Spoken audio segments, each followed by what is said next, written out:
భయ్యా క్లాస్ ఎక్కడ? టైమింగ్స్ ఏంటి? ఫీజెంత? ఇవే క్వెషన్స్ నా డీఎమ్స్‌లో. సో, వాటన్నిటికి ఈ వీడియో ఎండ్‌లో రిప్లై ఇస్తా. Hello guys! ఇవాళ మన ఎంఎంఎస్ సిరీస్‌లో డే 13. ఈరోజు మన సెషన్ వచ్చేసరికి కిక్ బాక్సింగ్. సింపుల్‌గా చెప్పడానికి ఎప్పటిలాగే నరకం లాంటి వార్మప్స్ అయ్యాక కొంచెం రెస్ట్ తీసుకొని కోచ్ దగ్గర టెక్నిక్ నేర్చుకోవడానికి స్టార్ట్ అయ్యాం.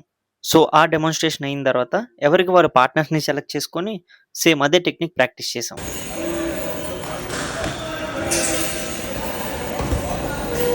టెక్నిక్స్ అన్నీ అవగొట్టుకున్న తర్వాత cardio and lower body workouts కోసం కోచ్ కొన్ని ఎక్సర్సైజెస్ చెప్పారు. సో, ఇంకవి స్టార్ట్ చేశాం. సర్లే ఒకటో రెండో ఉంటాయనుకున్నా. బట్ నెక్స్ట్ క్లాస్‌కి రాకుండా చేస్తారేమో అని భయమేసింది. ఎన్ని ఎన్ని ఎన్ని ఎన్ని ఎన్ని దారుణాలు సార్. సో, మంచి లెగ్ వర్కౌట్ కంప్లీట్ చేసుకున్న తర్వాత ఇంక క్లాస్ ఖతం చేసుకొని బయలుదేరాం. సో, ఫైనల్లీ మ్యాటర్‌కొస్తే నేను ప్రాక్టీస్ చేసే స్టూడియో పేరొచ్చేసరికి pride MMA and it is located at Whitefield, Bengaluru. నేను వాళ్ళ పేజ్ ఇక్కడ మెన్షన్ చేస్తున్నా. You can do check it out. ఇంకా ఎక్కువ ఇన్ఫర్మేషన్ కావాలంటే వాళ్ళ కాంటాక్ట్ డీటెయిల్స్ నా పిన్డ్ కామెంట్‌లో మెన్షన్ చేశా. అక్కడ కూడా చెక్ చేసుకోవచ్చు. So, that's it for today guys. Follow for more.